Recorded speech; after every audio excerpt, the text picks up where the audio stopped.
Hey there, this is Tom with another daily walk, ourwalkinchrist.com.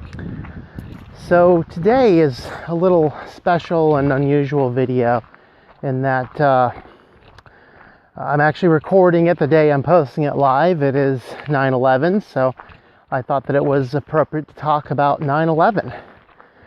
So this is going to be titled The Day That America Stopped. I don't mean it ended. Just mean a whole lot of stuff slowed down, a whole lot of stuff stopped, a whole lot of people stopped to reflect. And it was said it's one of those great events, kind of like, there was a space shuttle that blew up when I was in first grade, the Challenger, and the assassination of JFK is a major event. Bombing of Pearl Harbor was a major event. And 9/11 though was huge. It was significant. It was a fascinating day in American history. People said, well, you'll remember where you were, and I think that's true. So at the exact time 9/11 was happening, I was in my first semester starting my graduate program, and I was in room 101 into the Chambers building at Penn State campus. And I always got there about an hour early, and I was reading a book, and the book was The Power of Focus, Canfield et al. And at that time in my life, I didn't really actually watch much news or anything like that. I kind of lived by this interesting philosophy, which was proved to me to be true. And that is that if some major event's going to go on in the world, I'm going to be told about it. It's not going to be a big secret.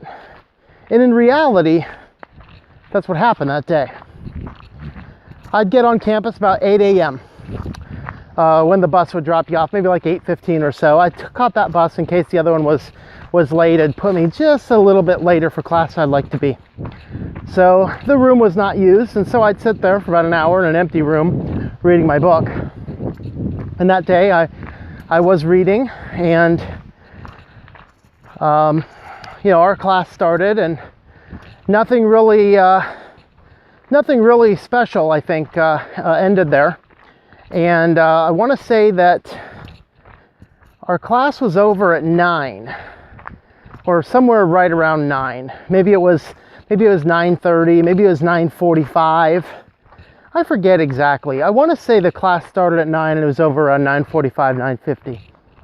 And I walked to the lab. I was rotating through at the time, and it would be the lab I would eventually join, but I'm rotating in this lab, and we get there, and a guy I work with named Brett, he comes in like really somber face. He's like, whoa, America's under attack. And I was like, really? What's going on? I go into the lab, and ordinarily we had lots of radios and stuff playing. Each person kind of played their own different channel, and indeed every channel was tuned to the radio, and we heard, now the first plane had already made impact, and I heard live on the radio that day as the second plane impacted the tower, and as the news anchors reported when the towers actually fell. I was there listening. We were in the second floor of the Fenske building at Penn State campus, and it was a very surreal day. So classes on campus were not officially closed. However, they were not required. I think the campus did make a good decision in that, because there were people that really wanted to be around other people, and there were people that really needed to go back home and check in. There were people from New York in some of my classes. So I remember going to my classes, but I became a Christian that year. And it wasn't that event. I became a Christian in January. I was just finishing up my undergrad work, and for the first, half of the year or so, I never attended church. In the summer, I attended church just a couple times, but that one to me really showed me that really was a genuine conversion, that I didn't come to Christ and all of a sudden I'm gung-ho, everybody needs to go to church. The conviction about Christ being the ruler of this world and my Lord and my God and my Savior superseded any church attendance or even any Bible reading. And I remember those days. You know, the semester went by around May of that year. I graduated from undergrad. And then I worked in a restaurant, kind of worked the day shift, occasionally attending church, but usually I worked on Sundays. And in July, so it was July 31st, was my last day working at the restaurant I worked at. And August 1st, I took a U-Haul, moved down to to Toff Trees area in State College, and I rented my first ever apartment there. And I went down there about a month before we actually had to be there for any classes or any coursework or anything real to start. And it, for me, was just a fascinating time in my life where I just was stepping out on my own with my own place, my own life.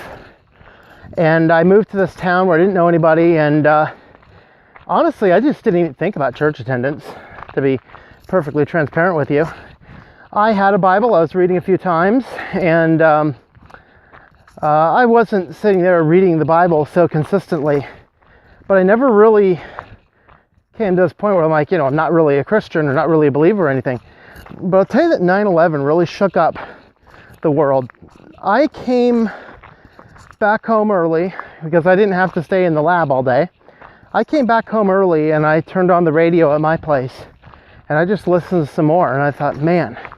And I don't know if it was just a coincidence or what it was, but the radio station that my receiver defaulted to happened to be a local Christian station. And I listened to that local Christian station. It was fascinating. And I did go back for my evening. We had a seminar class. It was essentially like a free dinner. Of course, I'm not skipping that one. But we went back for our seminar class.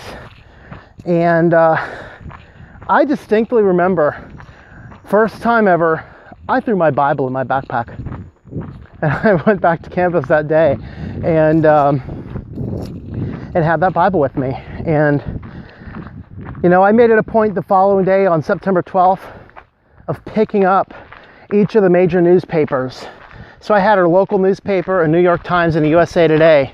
Still have it to this day with all of the 9/11 stuff going on. I just think that those are very significant papers in the history of our life, and I still have them. I still know where they are, and they're fascinating to look at. But I remember the other things that happened that day. There was a problem with what bank account I had, so I go down to a bank. Of course, all their computer systems were offline. There was a huge rush on banking that day. And I wasn't anticipating taking anything out. The problem is I had moved to a new account and something was messed up. And they had gotten it all fixed up offline because the computer systems weren't really working. And cell phones weren't huge back then, but cell phone networks were not working at all. Of course, the networks didn't have nearly the infrastructure we have now. Cell phones were not as robust as we have now. But you better believe that every single cell phone out there was ringing. It was a surreal day. It was a day that made people stop and question the family. It made people stop and wonder what is going on in this world. And one thing that it did do, it pushed a whole lot of people back into church attendance. And I can say I didn't immediately start going to church right away. I tried out a couple of them though at that point in time. But really, the significance of 9/11 for me is a day that taught us in America that we are not invulnerable. We are not indestructible. We are not an unstoppable force in many ways. Also, significant back to that day, that's also when a lot of privacy things in America started to change. Terms and conditions started to change. A lot of it possibly because of that day. Interesting stuff, and I'll talk about those in other times in other places. But America did really stop that day. If you don't remember, George Bush, the president at the time, George W. Bush, he commanded all airplanes come out of the sky. It's the only time I ever remember in my life not looking up and seeing an airplane somewhere. No airplanes were allowed to fly in America that day. That's the day the TSA started. It's the day security and airplanes really doubled over. Prior to that, you could see through the cockpits. But prior to that, after 9/11, all the cockpits are now sealed tight, like security vaults on airplanes. And arguably for good reason. And I gotta say, the 9/11 though, is a fascinating day in history, a terrible day in history. So many lives lost, and so many lives lost needlessly. And, you know, it was certainly a terrorist act perpetrated by people who don't like us in this country. And we need to remember that too. Ultimately though, I think the first message, the primary message that 9/11 had in this country is that we need to remember who we are. We need to remember who our family are. We need to look at what we have in our world with an understanding that we may not have it tomorrow. We need to love our friends and our family so much greater. And we need to stop being so selfish and everything. I think another big thing that we need to do, we really need to start following God obediently.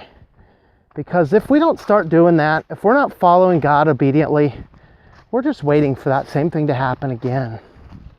So 9/11 is a very significant day in American history. And I think it'll be a very significant day in the life of everybody who lived through that day. And I gotta tell you that we are not alone. There is a God. But please, people, do not wait until another 9/11 before you go back to the God who called you. Return to Christ if you're not there dedicated before Him each day. Learn from what His church would teach you. Learn from what His Word would teach you. And above all things, remember 9/11, Pearl Harbor, assassination of JFK. These are significant things, significant times in our lives. Let us not forget the lessons that they teach us in history. Let us instead go forward, knowing that there is a God and that He may use an event like that to draw you near to Him. It's a horrible day in American history. And I hope it doesn't happen again. But if it does, let it be a subtle reminder. We are not guaranteed tomorrow. So live your life to the fullest while also keeping in balance. It's not about the fun that we have here. It's about the life to come. It's a preparation ground, a preparing ground. Have you, or have you not, dedicated your life to Christ every day? This has been Tom with A Daily Walk, ourwalkinchrist.com.